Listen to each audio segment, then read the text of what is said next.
And despite assurances there's enough stock to go around, shoppers have again flocked to supermarkets in droves. Tim Yateman's at the Bay, where there have been chaotic scenes today, Tim. Jane, at times the lineups for the checkouts have gone right to the back of the store. It's been absolutely jam-packed here today and at supermarkets across Adelaide, indeed the state. At Burnside, the meat shelves were stripped bare. Huge crowds too at Parabank's shopping centre at Salisbury, with customers forced to queue to even get inside. All of the usual items have been flying off the shelves. Toilet paper, meat, pasta and bread, all among the popular items. Woolies and Coles have again been forced to introduce purchase limits on toilet paper to make sure there are no shortages, but those limits haven't made the shopping experience any more relaxing. It's busy. It's getting a bit crazy. People are not sure where to go and stuff. It's hectic. You have to queue up for about half an hour to get to the checkout. You will be able to leave home for those essential purchases like food. There is no need whatsoever for panic buying. But in some good news, most of the shoppers we've seen today have been wearing a mask. Again, the message from authorities is that supermarkets will remain open. And Jane, there is absolutely no need to panic buy. Indeed. Thanks, Tim. Testing clinics across the state have been struggling to keep up with demand today as thousands of South Australians answered the call to get tested.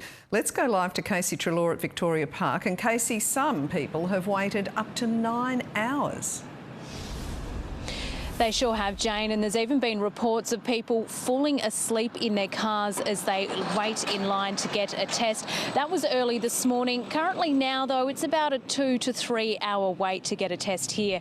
Elsewhere, and the queue at the Elizabeth Park testing site reached a whopping 5 kilometres long, while the scene at Modbury at the centre of this latest cluster has also seen hundreds flock there. A number of people have told us they're here for testing after receiving an alert from SA Health to enter 14 days quarantine as they'd been to one of the state's hotspots. There have been criticisms though about the lack of toilets at some of these sites. Some parents have even reported having children wet themselves while they wait. That was my first toilet break. And no snacks, and that's the water. Yeah, that's it. So yeah, we've made do. It's like a trip to Singapore, so you just hold on. I tried last night, but it was double the size, so I came this morning to see if I could get in any quicker. It's almost inevitable that in these circumstances there will be some queuing required, and it takes some additional time to really ramp up to a huge extent very quickly.